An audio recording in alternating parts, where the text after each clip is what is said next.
Hello friends, very good morning. Today we are going to take our new topic that is DRT. Friends, इस topic को शुरू करने से पहले कुछ चीज़ें बताना चाहूँगा कि DRT बेसिकली है क्या। डेब्ट रिकवरी ट्राइब्यूनल, ये इसकी फुल फॉर्म है। ठीक है, इसे क्यों बनाया गया था? देखो, ऐसा था कि आप खुद समझ सकते हैं कि बहुत सारे केसेस अभी पेंडिंग है हाई कोर्ट, सुप्रीम कोर्ट और किसी भी कोर्ट में। तो क्या हो रहा था कि बैंक्स जैसे जो पैसा लैंड कर रहे थे वो उनकी रिकवरी एकदम स्मूथ हो नहीं रही थी। तो इसलिए इसको बनाया गया ताकि क्या हो, स्पीडी रिजोल्यूशन ऑफ कंप्लेंट्स हो पाए। ठीक है फ्रेंड्स, एक चीज़ आप हमेशा ध्यान रखना कि जितना भी टॉपिक आप पढ़ते हो सब उसके नोट्स जो भी बनाते हैं वो ना पिक्चर फॉर्म में ज़्यादा बनाएं, क्योंकि आपने का जो ब्रेन है वो पिक्चर फॉर्म को एकदम से एब्जॉर्ब करता है। तो कोशिश करें जितने भी आपने जो भी टॉपिक पढ़ा है उसका एक चार्ट सा या ऐसी फिगर्स ही बना के रख लें, और ताकि आपको एग्ज़ाम टाइम पे जब रिवाइज करना होगा तो भी बहुत आसान हो जाता है। तो आज मैं आपको डीआरटी का कुछ प्रोविजंस वगैरह है वो मैं आपको एक चार्ट से समझाऊंगा ताकि आपको जल्दी समझ में आ जाए। पहले थ्योरी की बात देख लेते हैं। डीआरटी जो बनाया गया था, ये बनाया गया था recovery of debts due to bank and financial institution act 1993 के, और ये लागू कब हुआ था? 25 जून 1993 से। लेकिन ये पूरे इंडिया में चल लगता है ये रूल, लेकिन सिर्फ जम्मू एंड कश्मीर को छोड़ के। ठीक है फ्रेंड्स, अब क्या करेंगे, एक हम चार्ट बना लेंगे। पहले कॉलम में लिखेंगे सीरियल नंबर। ठीक है, नेक्स्ट में लिखेंगे प्रोविजंस। ऐसा ही चार्ट आप 3-4 बार अगर बना के याद कर लेंगे तो आप कभी उसको भूल नहीं पाएंगे। ठीक है, और आपका 1 या 2 नंबर का क्वेश्चन इसी चार्ट में से आ जाएगा। RDDB एक्ट, जैसे ये है DRT के ऊपर, DRT प्रोविजंस, ये आप इसको हेडिंग दे सकते हैं। ठीक है मैम, सरफासी सरफासी एक्ट, और नेक्स्ट है लोक अदालत। ठीक है, सीरियल नंबर 1 डालेंगे। पहला प्रोविज़न क्या है? Amount of jurisdiction, amount of jurisdiction. ठीक है, तो RDDB एक्ट के थ्रू 10 लाख एंड अबव। अभी बढ़ा के 20 लाख कर दिया गया, तो कुछ जो पुरानी बुक्स होंगी उसमें 10 लाख ही शो कर रहा होगा, तो कोई बात नहीं है, आप अपनी नॉलेज अपडेट कर लें। 10 लाख एंड अबव मतलब 20 लाख रुपए तक DRT में ही कर सकते हैं। सरफासी में आपका ग्रेटर देन 1 लाख। एक चीज़ ध्यान रखेंगे, सरफासी में कई सारी चीज़ें नहीं लगती हैं, जैसे कि एग्रीकल्चर लैंड का केस है तो वो सरफासी के अंडर नहीं आएगा। अगर 1 लाख से कम है तो भी सरफासी के अंडर नहीं आएगा। ठीक है, और लोक अदालत में कौन से केसेस जाएंगे? Greater than 20 lakh. ठीक है, एक कॉलम आपका कंप्लीट हो गया। ये ऐसे कैसा आपने 2-3 बार बनाएंगे तो ये याद हो जाएगा। ठीक है भाई, सेकंड सीरियल नंबर डालेंगे।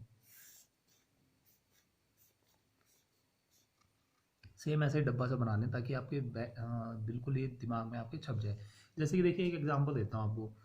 आपको अगर बहुत सारी रिवर्स है इंडिया में, वो सारी याद करनी हो, अगर आप उनको याद करें करें करें तो बहुत टफ हो जाएगा। 5 दिन भी अगर रटते रहेंगे तो भी आपको उसका ओरिजिन और कहाँ तक बह रही है वो नहीं याद आएगा। लेकिन अगर आप भारत का मैप बना लेते हैं और उसमें सारे रिवर्स कहाँ से ओरिजिन हो रहे हैं कहाँ से, अगर पूरा मैप के थ्रू समझेंगे तो वो आप जस्ट एक बार बनाएंगे और उतने में ही आपका माइंड में प्रिंट हो जाएगा। तो यही होता है कि हमारी जो पिक्चर की मेमोरी होती है वो बहुत अच्छी होती है। तो हमें कोशिश करनी चाहिए कि जितने भी हमारे पास नोट्स हैं सबके हम पिक्चर फॉर्म में बना के रख लें।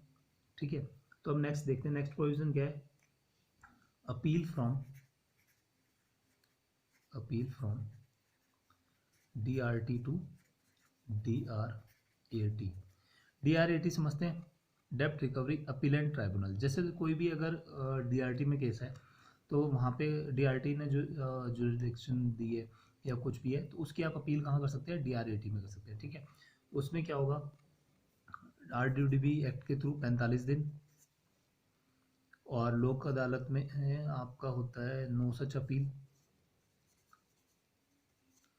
और आपका सरफासी में होता है 30 दिन।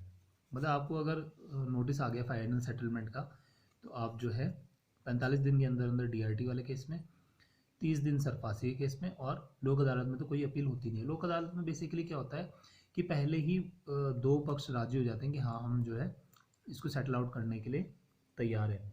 लोक अदालत में वही केसेस जाते हैं मेनली, बस वो जो है सेटलमेंट वहाँ जाके बस बेसिकली यही होता है कि सेटलमेंट टाइप का हो जाता है कि जैसे मान लो किसी ने गाड़ी ली है, वो उसकी किस्तें नहीं चुका रहा है तो बैंक उसकी गाड़ी सीज कर देता है। उसके बाद में क्या है कि उसको नोटिस वगैरह दिए जाते हैं कि आप इतना पैसा दीजिए और आप अपनी ये लोन आपका ख़त्म हो जाएगा और आप अपनी गाड़ी ले जा सकते हैं। तो वो पहले ही एग्रीड है, तो बस लोक अदालत में जाएगा, बस दोनों के बीच में जो है कॉम्प्रोमाइज़ हो जाएगा और बैंक को अपना पैसा मिल गया और कस्टमर को उसकी बाइक मिल गई। ठीक है फ्रेंड्स। अब थर्ड पॉइंट इसमें देखेंगे। थर्ड पॉइंट क्या है कि कितना डिपॉजिट करना है। डिपॉजिट बिफोर अपील लिख लीजिए इसको। अगर आप अभी से भी तैयारी करने लग जाएंगे तो अभी आपके पास में 1 महीने का टाइम है, जो कि आप अपने जेबी सेबी के लिए अच्छा प्रिपेयर करेंगे तो आपका पेपर आराम से निकल जाएगा। आपने कोई गोल्ड मेडल तो लेना नहीं है या 100 आउट ऑफ 100 लाने की ज़रूरत नहीं है। जस्ट कोशिश करें कि अपना टारगेट थोड़ा बड़ा रखें, 60-70 मार्क्स का, तो इजीली आपको 50 भी आ जाते हैं तो भी आपका पेपर 50 पे पेपर निकल जाएगा। तो ये जो पासिंग मार्क्स का क्राइटेरिया वगैरह है वो सब मैं एक वीडियो बना के आपको एक्सप्लेन कर दूंगा, लेकिन कोशिश कीजिए कि अपना टारगेट 70 पे रखें, ताकि कई बार पेपर टफ भी आ जाता है तो आपका इजीली एग्ज़ाम होके और आप कर सकें उसको। ठीक है। Deposit before appeal. देखो, अगर आपको डीआरटी का फैसला पसंद नहीं है तो आपको 75%, जैसे मान लो आपको बोला गया है, डीआरटी ने बोला कि आप जो है 1 लाख रुपए जमा करिए। ठीक है। तो आपने क्या करना है, 75,000 रुपये जमा करके फिर आप जो है अपील कर सकते हैं। और डीआरटी की अपील कहाँ होगी, डीआरएटी में। ठीक है जी।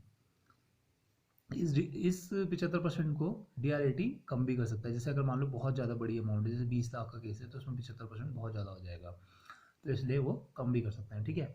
और आपका सरफासी के केस में 50% बोलता है, 50% है, जैसे कि डीआरएटी आपका 25% भी रिड्यूस कर सकता है। ठीक है फ्रेंड्स। और लोक अदालत में no such requirement. No such requirement इसलिए क्योंकि लोक अदालत पहले ही बोल देगा कि जैसे मान लो आपने इतना अमाउंट है, ये पूरा आपने चुकाना है, तो वो पार्ट्स में बोल देता है कि इतना आप अभी दे दो और इतना 6 मंथ बाद देना। तो इस तरह से, या फिर कॉम्प्रोमाइज़ होता है तो पूरा ही अमाउंट एक बार में लेके उसको सेटल आउट कर देते हैं। तो इसलिए इस ऐसी कोई रिक्वायरमेंट इसमें नहीं होती। फ्रेंड्स, होप ये छोटा सा चार्ट एक आप अपने से प्रिपेयर करेंगे। इसका मैं प्रॉपर इसलिए नहीं दे रहा हूँ क्योंकि आप फिर लोग स्क्रीनशॉट खींच के और फिर वो पेस्ट कर लेते हैं और उसी को फिर याद नहीं कर पाते। तो ये अगर आप खुद से बनाएंगे ना इस तरह चार्ट सुन के, तो ये आपको याद भी रहेगा। और दूसरा जो इसका मेन पर्पज़ है कि ये आपके दिमाग में बिल्कुल छप जाना चाहिए, तो वो भी पर्पज़ सॉल्व हो जाएगा। फ्रेंड्स, ये छोटा सा टॉपिक था, लेकिन ये कि कई बार 1 या 2 नंबर में बहुत अच्छा आ जाता है, तो ये आप इसी तरह से फिगर्स वगैरह याद कर लेंगे। Thank you friends, have a nice day.